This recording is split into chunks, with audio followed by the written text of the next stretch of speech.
Okay, so we're going to take that first cycle again that we've used a few times, and now we're going to add a closed feed water heater, okay, where we pull off of the turbine at 100 psi, and then condensate saturated liquid comes off here, okay, and then the feed water heater leaves the heater at a temperature equal to the saturation temperature, right? So this is at state 6, okay.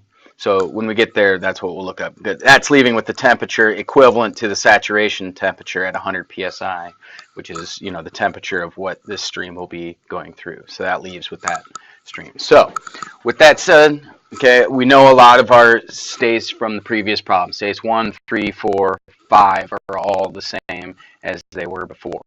Okay, so basically what comes in and out of the pump, what comes out of the steam generator are pretty much the same, and I guess at the back end of the turbine we've got. So really the first thing I need to do is figure out, okay, what's going on 1 to 2. Okay, so what I know is isentropic. I mean, this is an ideal case, so that means S2 equals 1.6315. Okay, so now I go to a pressure of 100 psi and 1.6315 to actually determine what H2 is. So I come over here, I go to 100 psi, and I go to 1.63. So you can see I'm right in between these two, which means I'm in between these two, which gives me an H of 1210.7. So I'll go ahead and jot that one down.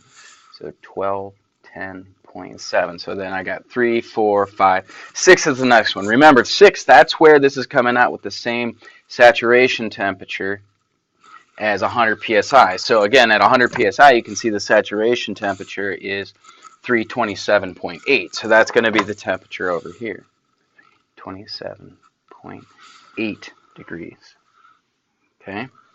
So what I have here now, if I go to 1600 psi, which is over here, okay, and I go to 327.8, you can see I'm well below that at 605. So I'm actually a compressed liquid, and that's a large enough pressure that I can actually look this up in my compressed water table. Okay, so here's 1500, here's 2000, so I'm closer here, but I'll have to do a little interpolation.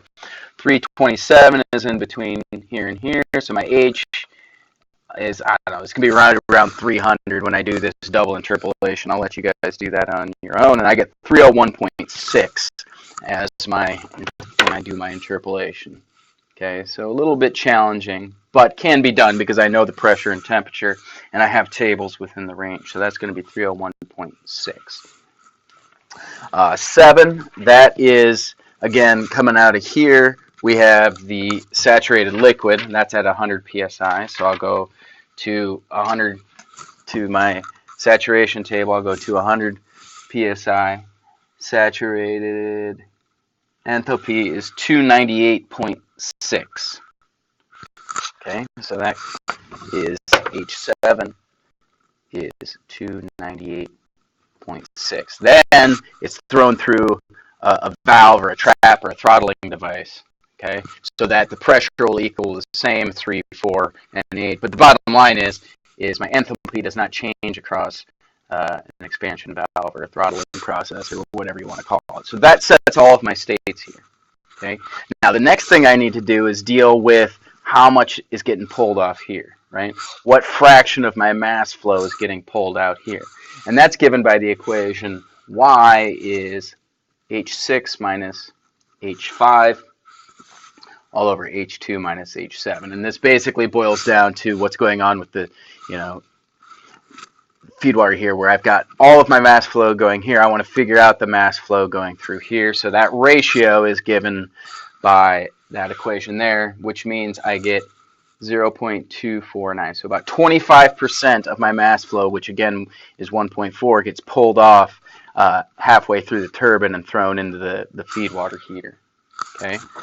So now that I've got my mass flow figured out, now I can go ahead and figure out the total power, which, again, I have a 2-stage turbine and a single pump. So let's go ahead and find the turbine, and this is going to be divided by my mass flow, which is going to be all of it goes through 1 to 2. So that's going to be H1 minus H2, and then again, 1 minus y goes through the rest of it, right? Because I pull off y here, okay? So that'll be plus 1 minus y times H2 minus H3, okay? So all the mass flow through this, and then about 75% of the mass flow through that. Gives me the total work of the turbine to be 561.2 BTUs per pound mass, okay? So now I'll do the same thing for the pump, okay? The work of the pump divided by the mass flow rate. What's going through the pump is all of it, right? From here all the way through there is all of the mass flow rate, okay? So all of the mass flow rate goes through that, so it's just simply H5 minus H4. Again, knowing those values, I can easily find the work of the pump to be 4.78 BTUs per pound mass. Okay? So then the work of the cycle is just going to be the mass flow times work of the turbine, okay, minus the work of the pump. Right, so I take my mass flow, throw it down here. Whoops. And I get that the work of the cycle equals 7.8 times 10 to the 8th BTUs per hour.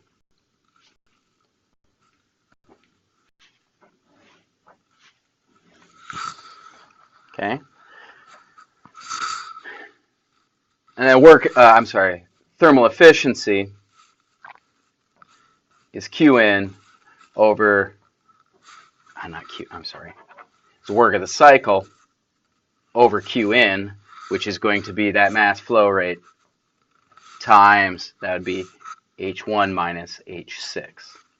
And again, I know my mass flow rate, I know the work, I got everything here, I just plug in my values and I get that the thermal efficiency is 44.7%. Okay?